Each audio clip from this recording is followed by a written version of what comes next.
Story 1. Creepy Woods Encounter. This was back a few years, sometime in 2019. I was at a friend's house. I'll call her M for the sake of the story. We were having a sleepover, and I was stoked. Middle school drama, junk food, scary movies, the works. M's house was way out in the sticks, surrounded by dense woods. I mean, deep. Their closest neighbor was a good half-mile away. On the back side of her house, there was a steep cliff that dropped down to the ocean. Spooky, right? Our friend Sam was there too, and we started off the night with the usual truth or dare, hide and seek, gossiping about boys. Later, we decided to take a walk down the long gravel road that wound through the woods, past the few other houses scattered around. Emma's mum gave us the okay, but warned us to be back before midnight. So off we went, enjoying the cool night air and the sound of crickets. After about 15 minutes, we saw a man walking towards us on the other side of the road.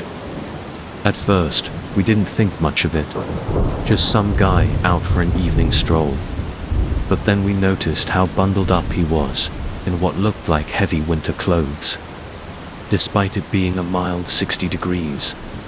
Even weirder, he was wearing a thick wool hat pulled low over his face. As we passed him, a wave of something awful hit USA's stench so strong it made our eyes water. It smelled like rot, like something dead. One of my friends, Chloe, gagged and ran into the trees, nearly vomiting. We all exchanged uneasy glances and decided to turn back. On our way back, we passed the creepy guy again. We held our breath as we went by, but when we looked back, he wasn't walking away anymore. He was following us. Now, this stench-ridden creep was trailing us, closing the distance. We had no choice but to speed up, and soon we were practically running. Im's house felt miles away. Then Sam looked back and let out a blood-curdling scream. We all turned and saw the man sprinting towards us, something glinting in his hand, like a knife. We screamed, a chorus of terror echoing through the silent woods, and ran as fast as our legs could carry us. Our screams seemed to stop him. He just froze, watching us flee, a dark silhouette against the moonlit trees. We didn't stop running until we slammed the door of M's house behind us, hearts pounding. We agreed not to wake M's parents, who were already asleep. A few hours later, around 2 a.m., we were watching a horror movie, jumpy at every creak and rustle. M's house, perched on the cliff, had large windows facing the ocean, and I was sitting on a couch right by one of them. Suddenly, I heard footsteps outside, right by the window. I told M and Sam, but M said it was probably the deer she often fed, which came right up to the window. I was actually excited, hoping to see it up close. I peeked out, but it was too dark to see anything. I wanted to go outside, but M and Sam reminded me of the creepy man, so I stayed put. Another hour passed, and we finally drifted off to sleep. About 45 minutes later, I woke up in a cold sweat, an overwhelming sense of dread washing over me. Then I smelled it, that same sickening stench. I sat up and heard footsteps coming towards me. I screamed, fumbled for the flashlight, and shone it on the corner of the room. There he was, the man from earlier, standing just feet away. My scream woke up M and Sam, and they screamed too. The man bolted, disappearing out the back door and into the woods. M's parents came rushing down, and after a few frantic minutes, we told them everything. M's mum called the police, while her dad grabbed his shotgun and went out looking for the man. The police eventually found the guy, and something far worse. In a dilapidated old shed not far from M's house. A shed we'd dared each other to go into earlier that night. They found 5 bodies. The stench on the man was the smell of decaying flesh. He had been preparing them. If we hadn't screamed and run, if things had gone differently, we might have ended up in that shed too. Story 2. Sebastian's Tall Tales. I work in risk management for a major bank in Manhattan. The job itself can be intense, constantly analyzing potential threats and vulnerabilities, trying to quantify the unquantifiable. But the city, the energy, it's exhilarating. I've met some truly fascinating people through this job. The finance world attracts all types, from the buttoned-up Ivy Leaguers to the eccentric traders. Happy hour is practically a ritual, a chance to unwind, distress, and bond with colleagues. Sometimes those connections turn into genuine friendships. In 2019, a new guy, Sebastian, transferred to our office. He was charismatic, always laughing, the kind of guy who could command a room. First impressions were good. He seemed sociable, talkative, always smiling. We quickly incorporated him into our after-work routine. He joined us for happy hour that Friday, and he was instantly the center of attention, regaling everyone with his supposedly incredible experiences. He talked about everywhere he'd been, everyone he'd met. He name-dropped celebrities, recounted wild adventures, and spun tales of romantic conquests. It was a whirlwind of anecdotes, delivered with infectious enthusiasm. Eventually, Sebastian and I started hanging out on weekends, exploring the city, checking out new restaurants, hitting up concerts. At first, it was all fun and games, but as I got to know him better, I started to notice inconsistencies in his stories. Some of the details just didn't add up. The more extravagant his claims became, the more skeptical I grew. His stories about beautiful women and celebrity encounters seemed increasingly. I began to take everything he said with a hefty grain of salt.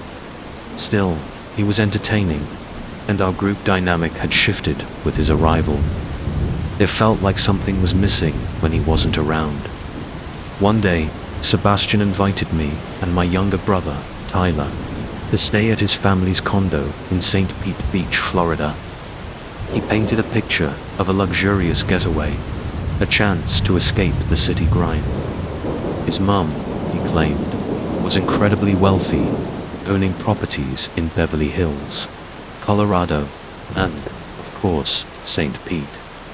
She wouldn't be there that weekend, so the condo was ours. It sounded too good to pass up. We all flew down together. I met his sister at the airport. She was different, quiet, reserved, and a little odd. The condo was nice, 3 bedrooms, spacious, and overlooking the beach. It was a step up from the cramped apartments we were used to in the city. Sebastian and his sister each took a room, so Tyler and I shared. That first night, we hit some beach bars.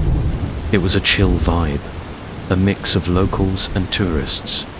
But Sebastian started drinking heavily, very quickly. He became loud, aggressive, and started hitting on every woman he saw, making most of them visibly uncomfortable. Tyler and I started to feel embarrassed, especially when a larger guy confronted him about talking to his girlfriend. I had to pull Sebastian away and apologize to de-escalate the situation. As we walked off, he turned on me, calling me a piece of shit for not having his back. Even his sister told him to relax, but he stormed off, presumably back to the condo. His sister, without a word, followed. Tyler and I stayed and finished our drinks. Some girls came up to us, joking about Sebastian's behavior. We got their numbers, they were visiting too, and we planned to meet up later downtown. After that, I texted Sebastian, asking where they'd gone. He texted back instantly, back at the condo. When Tyler and I got back, Sebastian was surprisingly cheerful. all smiles. He asked if we were going out, but I suggested we chill at the condo first. Then I mentioned the girls we met. Sebastian's mood flipped again. He asked how many, and when I said two, his smile vanished. Tyler, trying to be funny, told him how the girls came up to us after he left, asking how we knew him. It was a harmless joke, but it set Sebastian off. He stormed to his room and slammed the door. I whispered to his sister, "Is he always like this?" She just replied, "Like what?" in a cold, standoffish way. I felt incredibly uneasy. I hoped he would sober up and things would be better in the morning. Tyler and I chilled in our room, talking about Sebastian, about life, about everything and nothing. Then we heard footsteps outside our door. They stopped. We both knew it was Sebastian. He stood there for what felt like an eternity, listening to us. Finally, he walked away. We heard him laughing and talking to himself in the living room. I crept over and opened the door a crack. He was in the corner, talking to no one. I heard him say, "Joe is always such a stupid bitch," then laugh again. "My name is Joe." I closed the door quietly. I whispered to Tyler what I'd seen. He just said, "What the fuck?" We agreed to leave in the morning. We tried to sleep, but Sebastian continued talking and laughing for another 10 or 15 minutes. Then he came back to our door, paused, and went to his room. Finally, silence. I fell asleep quickly, exhausted. But about 20 minutes later, I woke up. Something had disturbed me. I sat up and looked at the door. Sebastian was standing there, staring at me. I jumped and asked him what he was doing. Then he lunged at me, screaming, trying to strangle me, yelling, "You're a piece of shit." Tyler had to pull him off and throw him into the corner. Sebastian yelled that I sucked, that I'd shit on his life and talk shit about him to his sister. I tried to calm him down, to reason with him, but it was impossible. He was completely irrational.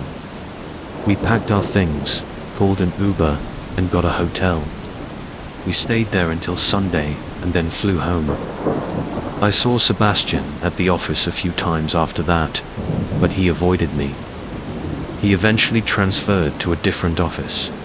Sebastian had seemed so cool and normal at first, but that weekend revealed a deeply troubled, even dangerous, side to him. That night in the condo absolutely terrified me. It made me question my judgment, the ease with which I let him into my life. It was a stark reminder that you never really know someone